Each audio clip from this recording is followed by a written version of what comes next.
Dari Tanah Sunda yang asri, Komisi Pemilihan Umum Kabupaten Majalengka mempersembahkan. Halo Sobat Cekas, ketemu lagi dengan aku Iin dalam acaranya podcastnya KPU Kabupaten Majalengka. Oke Sobat Cekas, seperti biasa hari ini kita bakal berbincang-bincang santai terkait pemilu, demokrasi, dan KPU tentunya. Di podcast kita kali ini kita juga sudah kedatangan tamu dan saya juga di sini nggak sendirian, tapi sudah bersama dengan narasumber kita, yaitu beliau ini merupakan Ketua KPU salah satu kabupaten kota di Jawa Barat. Pasti Sobat Cekas sudah penasaran nih dengan narasumber kita hari ini. Oke, kita langsung saja dengan narasumber kita hari ini, Ketua KPU Kabupaten Bogor. Selamat pagi Ibu. Selamat pagi Teteh. Oke, baik Ibu. Ini kan katanya tuh kalau nggak kenal tuh kita tuh nggak sayang Ibu. Jadi boleh perkenalan dulu buat Sobat Cekas ataupun teman pemilih yang sedang nonton. Iya, selamat pagi teman pemilih atau lebih di sini di KPU Majalengka, Sobat Cekas KPU Majalengka. Senang rasanya saya Umi Wahyuni, Ketua KPU Kabupaten Bogor, diundang oleh teman-teman podcast dari KPU Majalengka.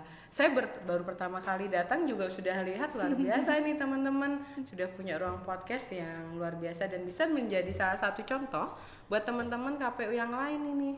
Baik Ibu.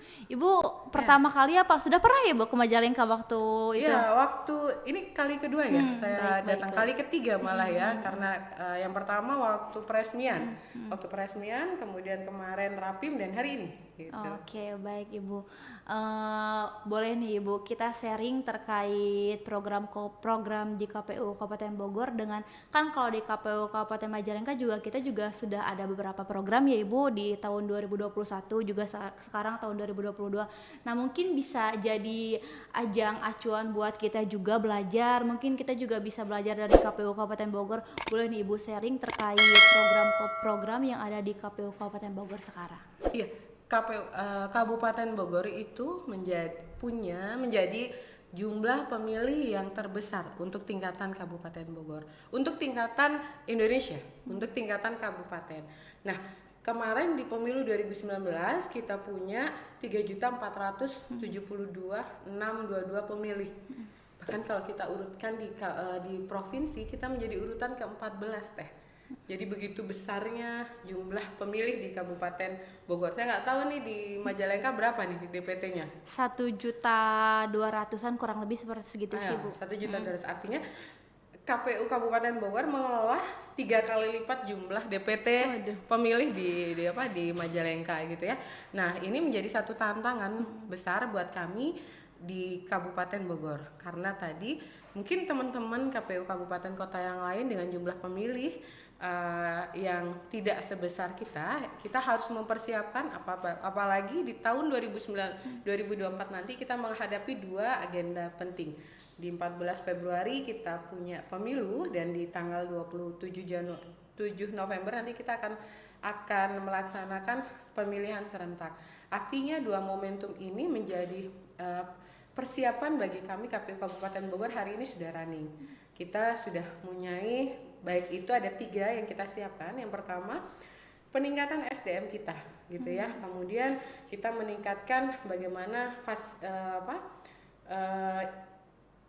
infrastruktur di kita, karena kaitannya karena jumlah pemilih kita besar, berkaitan dengan logistik kita yang banyak, sehingga kita siapkan itu. Hari ini pemerintah daerah Kabupaten Bogor sedang mempersiapkan gudang untuk kita, dan ini sudah sedang dalam proses pengerjaan. Kemarin sudah dianggarkan dengan nilai 12 miliar untuk pembangunan revitalisasi gudang. Kemudian yang ketiga, kita sudah sedang bekerja sama melakukan inovasi-inovasi terkait dengan sosialisasi dan bagaimana meningkatkan partisipasi di Kabupaten Bogor. 3 itu sih yang sedang kita siapkan ya. Oke, baik Ibu. Menarik ya Ibu, tadi juga sudah disinggung sama Ibu bahwasannya nanti sekarang ya Ibu, mohon maaf, di Kabupaten Bogor, KPU Kabupaten Bogor sedang membuat infrastruktur yang bekerja sama dengan Pemdanya ya berarti Ibu. Ya, jadi pemerintah daerah alhamdulillah sangat aware ya dengan kita. kita itu sedang dibangunkan karena kemarin permasalahan besar di 2019, di pemilu 2019 salah satunya adalah manajemen logistik. Kita memerlukan gudang yang kurang lebih luasan 5.000 meter. Akhirnya kemarin pemerintah daerah dari anggaran tahun 2022 ini membangunkan kita gudang 3 tingkat dengan luasan mungkin baru sampai di 1.500 meter gitu.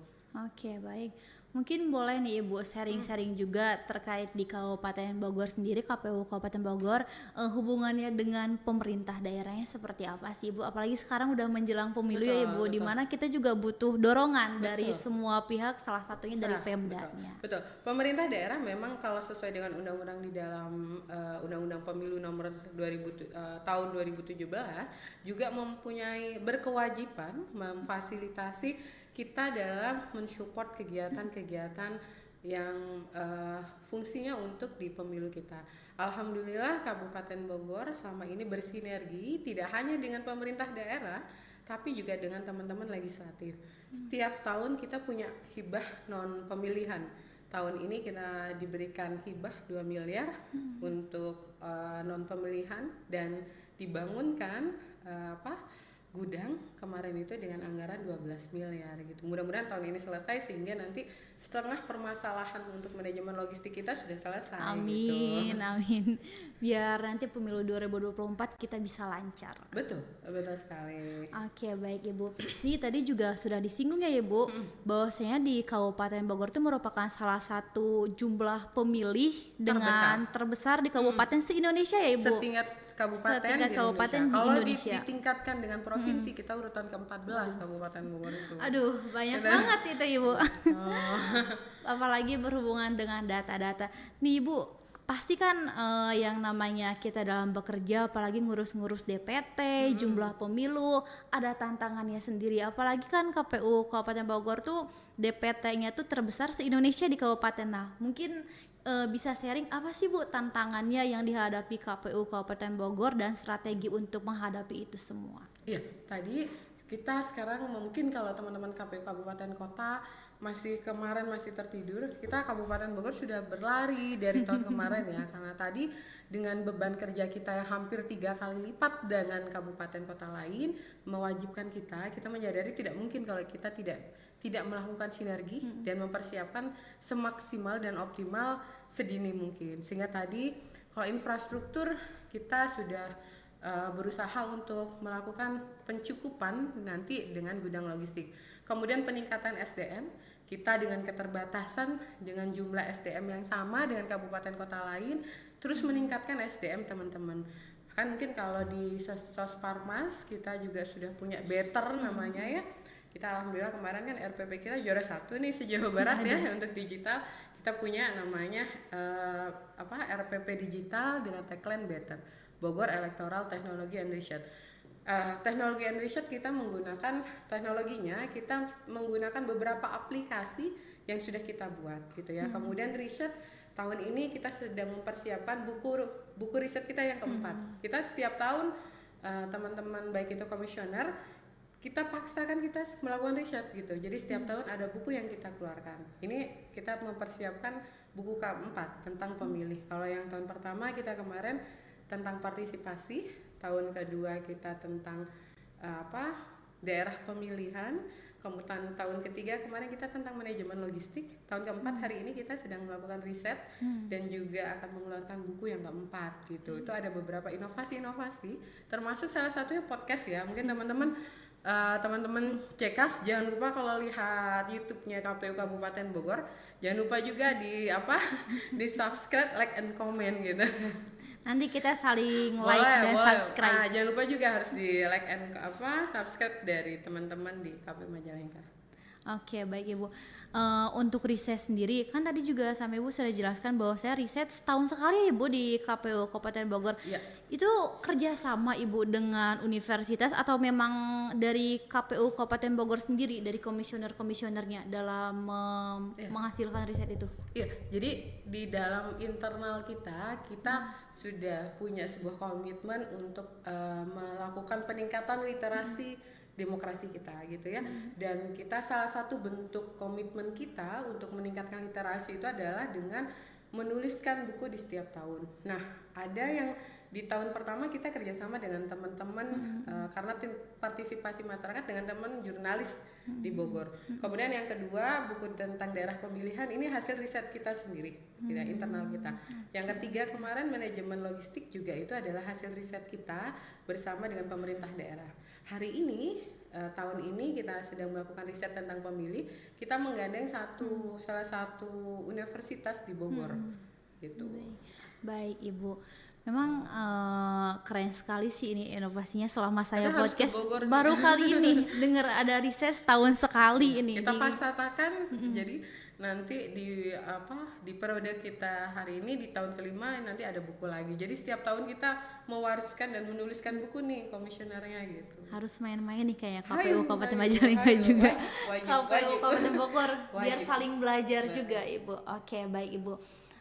Untuk sekarang ya Ibu, kan kita juga sudah masuk tahapan pemilu ya Bu nanti. Betul. Sekarang udah bentar Sudah, lagi, udah tinggal masuk, ya, dihitung kita. beberapa jam, beberapa hari lagi.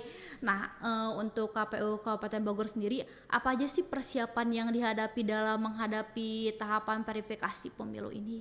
Ya, hari ini kita dengan begitu banyaknya pendampingan ya dan baik itu dari KPU maupun KPU provinsi, kita memang diberikan satu tagline kita harus integritas 24 jam ya Teh, melayani bagaimana dengan peserta pemilu itu. Nah, kebetulan kita sudah beberapa kali melakukan koordinasi dengan teman-teman peserta pemilu. Salah satunya besok nih di tanggal 29 kita juga akan mengundang tanggal 28 hari ini juga kita mengundang teman-teman parpol.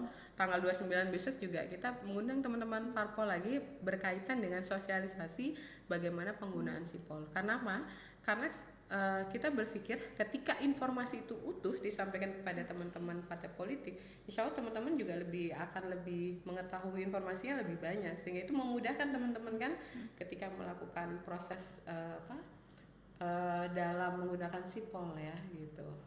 Oke, memang sekarang juga kita KPU sendiri seluruh Indonesia sudah 24 jam sampai ada yang Iya. piket juga bergiliran.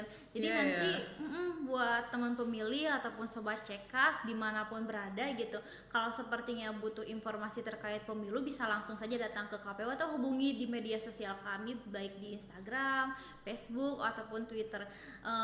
Kalau di Majalengka sendiri juga udah banyak tuh Ibu yang suka sering minta data, nah bisa langsung lewat PPID juga buat teman pemilih. Jadi jangan bingung, pokoknya sekarang kalian kalau sepertinya masih bingung, aduh nih pemilu kapan ya, udah bentar lagi, udah mau tahapan, kira-kira pengen tahu tentang informasi terkait pemilu, boleh langsung datang aja kami atau tanyakan di media sosial kami ya Ibu. Iya, betul, betul. Oke, baik Ibu. Nih boleh nih Ibu yang terakhir, nah Ibu. Kira-kira ada yang ingin disampaikan nggak buat sobat cekas ataupun teman pemilih yang nanti akan memilih di tahun 2024 ini? Iya, di tahun 2024 kita harus sama-sama menyadari kalau ada dua momentum besar. Ada pemilu serentak dan pemilihan serentak. Dua momentum ini buat kita semua. Jadi teman-teman pemilih atau sobat cekas jangan lupa aware dengan semua tahapan. Tidak hanya pada hari hanya saja. KPU hari ini di tanggal 14 Juni kemarin kita sudah kick off tahapan, sudah mulai masuk ke dalam tahapan gitu ya. Artinya teman-teman media sosial KPU sekarang sudah sangat banyak untuk memberikan akses kepada teman-teman. Jadi jangan jangan sering-seringlah buka medsos untuk mengetahui bagaimana proses tahapan pemilu sejauh mana sekarang. Jadi memang untuk menjadi pemilih yang cerdas itu juga tidak harus menunggu, tetapi kita memang disarankan untuk mencari informasi secara aktif gitu. Jadi dan kami KPU, baik KPU Bogor ataupun KPU Majalengka sangat senang sekali dan rasanya kalau teman-teman itu melakukan partisipasi yang aktif, karena tadi tidak mungkin pelaksanaan pemilu dan pemilihan itu bisa berjalan lancar tanpa bantuan dari semua stakeholder, termasuk dari masyarakat sebagai pemilih. Oke, baik. Terima kasih, Ibu. Oke, nanti nih buat teman pemilih dan sobat Cekas nih, khususnya buat kalian semua dimanapun berada, jangan lupa untuk menggunakan hak pilihnya nanti di tahun 2024, karena itu juga salah satu bentuk dan cara kita untuk bisa berpartisipasi dalam mensukseskan pemilu 2024. Oke, baik. Terima kasih untuk hari ini kepada Ibu Umi selaku Ketua KPU Kabupaten Bogor yang telah menyempatkan waktunya hadir di podcastnya KPU Kabupaten Majalengka.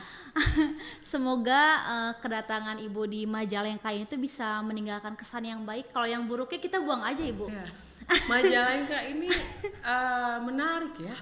Dia masih banyak sawah di sini. Jadi masih banyak pemandangan, karena mungkin dari kemarin kita juga diajak ke ini ya, tempat-tempat yang masih banyak yang pemandangannya asrinya. Iya, betul, Ibu. Menyenangkan sekali. Kalau Bogor sudah kota, Ibu. Karena di Kabupaten Bogor ya, karena memang Kabupaten Bogor itu sekarang sudah banyak gitu, iya. Dan nggak ada sawah-sawah yang kayak gitu. Kalau di Cibinong ya, tapi mungkin daerah pinggirannya banyak gitu. Nanti kalau seperti butuh hiburan bisa kesini lagi, Bu. Iya. Kalau pengen lihat pemandangan yang asri. Iya, betul, Oke. betul. Tapi harus dibales ya. Nanti teman-teman KPU Majalengka harus datang ke KPU Siap. Kabupaten Bogor. Itu nanti Ibu harus bilang ke Pak Ketua kayaknya. Betul. Yang punya wewenangnya. Oke, baik. Terima kasih Sobat Cekas telah menonton video kami hari ini. Jangan lupa untuk terus ikuti media sosial kami di Instagram, YouTube, Twitter, Facebook, ataupun sekarang kita juga sudah punya TikTok. Tinggal ikuti saja nanti media sosial kami KPU Kabupaten Majalengka. Sekian, terima kasih. Sampai bertemu kembali di lain waktu.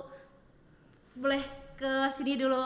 Dadah Sobat Cekas. Terima kasih. Terima kasih. Jangan lupa buat subscribe, like,